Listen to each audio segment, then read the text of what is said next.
어렸을 때 열성 경련, 요즘 경련을 앓으면 뇌전증으로 갈 경우도 있나요? 열성 경련을 앓았던 환자 중에 뇌전증을 앓는 경우가 있기는 하지만 모든 환자에서 열성 경련을 앓았다고 해서 뇌전증이 발생하는 것은 아니거든요. 그리고 또 열성 경련의 원인이 여러 가지가 있을 그쵸. 수 있고요. 그래서 제가 항상 환자들한테 하는 얘기지만 뭐뭐 할 수도 있나요는 항상 할 수도 있습니다 라고 얘기는 드리는데 갈 수 있습니다. 네. 일반적인 열성 경련은 사실 뇌전증과 굉장히 확률이 관련이 적죠. 없죠. 적고 네. 아주 퍼센테이지로만 뭐 0.3%? 뭐 이 정도 굉장히 낮죠. 낮은데 뇌전증을 갖는 아이 중에 첫 번째 증상이 열성 경련으로 나타날 수 있기 때문에 이제 그런 열성 경련의 위험인자 뭐 여러 가지 네. 만약에 어떤 정해진 나이 이후에 한다든지 시간을 뭐 길게 한다든지 경련하는 형태가 뭐 한쪽 이렇게 국소발작을 한다든지 여러 그런 위험인자들이 있으니까 소아신경 선생님과 상의를 해서 필요하면 뭐 검사도 하고 모니터링도 하고 그러면 네, 되지 네, 않을까 네. 그렇게 생각이 듭니다. 생각됩니다. 발달 장애가 있는 이제 사람들이 뇌전증을 동반하는 경우가 많은지요? 질문이 있었는데 그럴 수 있고 아닐 수 있습니다. 모든 답이 그렇게 나올 수는 있는데 보통 예를 들어서 폐렴을 걸렸다고 치면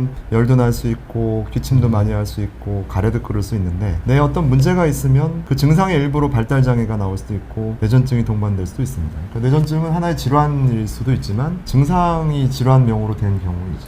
네. 그래서 뭐 관련은 있지만 반드시 그렇다 이렇게 볼 수는 없습니다. 아무 이유 없이 생기는 뇌전증도 있는지 또 이게 뇌전증이 뇌신경 계통에 문제가 생겨서 생기는 것은 아닌지 아무 이유 없이 뇌전증이 생기지는 않겠죠. 원인을 못 찾는 뇌전증이 50%가 넘는 걸로 알려져 있습니다. 근데 그냥 좋은 얘기로 원인을 못 찾았을 이유가 좋다고 또 설명을 하기도 하죠.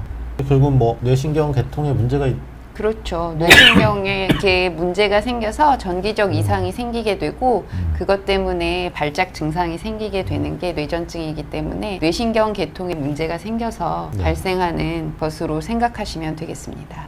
그 다음 질문이 뇌전증은 전조 증상이 없이 바로 오나요? 또 ADHD랑 관련이 있는가요? 뇌전증 중에 전조 증상이 없이 오는 뇌전증도 분명히 있고요. 그리고 전조 증상을 동반한 뇌전증이 있기도 하고 저기서 질문하신 게 뭐 그 전에 뇌전증이 있기 전에 뭐 환자의 행동 변화나 뭐 이런 게 있는지를 물어보신 것 같기도 하고 한데 그런 게 있고 뇌전증이 발생하지는 않는다 이렇게 이해하셔도 될 것 같습니다. 그리고 ADHD는 크게 관련성이 있다고 생각하기는 어렵죠. 이 ADHD에 관련된 것도 뇌전증 자체의 문제일 수 있지만 또 약물 치료와도 연관이 있을 수도 있는 부분이라 굉장히 여러 가지 변수들이 좀 있을 것 같습니다. 원인에 대해서 계속 이제 궁금하신 분들이 많은 것 같아요. 이것이 외부적 요인으로 인해서 생기는 것인가 또는 뭐 정신적 충격으로 의해서 생기는 건가. 일단은 제 생각에는 정신적 충격으로 뇌전증이 발생하진 않습니다. 그거는 정신적 충격으로 발생할 것 같지는 않고요.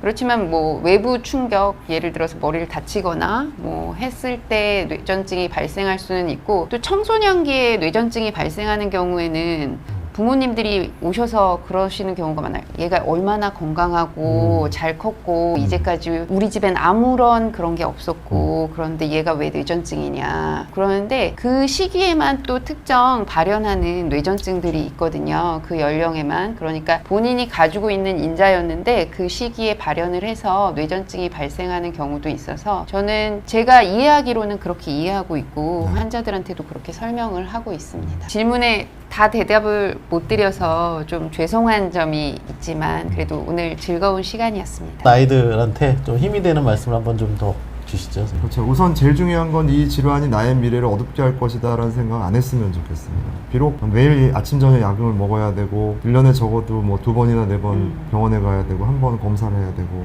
귀찮죠. 귀찮고 왜 나는 다른 사람과 다를까? 내가 남보다 잘나고 싶은 시기인데 그런 생각을 할 수밖에 없거든요. 근데 하나도 꿀릴 건 없습니다. 그러니까 우선 이 상황을 받아들이는 건 중요합니다. 그러니까 내가 뇌에 지진이 나는 병이다. 지진이 안 났으면 좋겠는데 지진이 난 거죠. 그러면 그거 지진을 최대한 가라앉힐 수 있는 수단이 있으면 그걸 찾아서 내가 나를 지켜야 돼요. 그리고 그 다음에 나는 기억이 안 나는데 그걸 보고 힘들어하는 엄마 아빠를 꼭 한 번은 봐야 됩니다. 그걸 봐야 되고 그 다음에 이제 내가 독립해야 되거든요. 독립할 준비를 하고 나를 어둡게 보지 않고 잘 힘내서 가는 게 중요합니다. 좋으신 말씀 감사드립니다.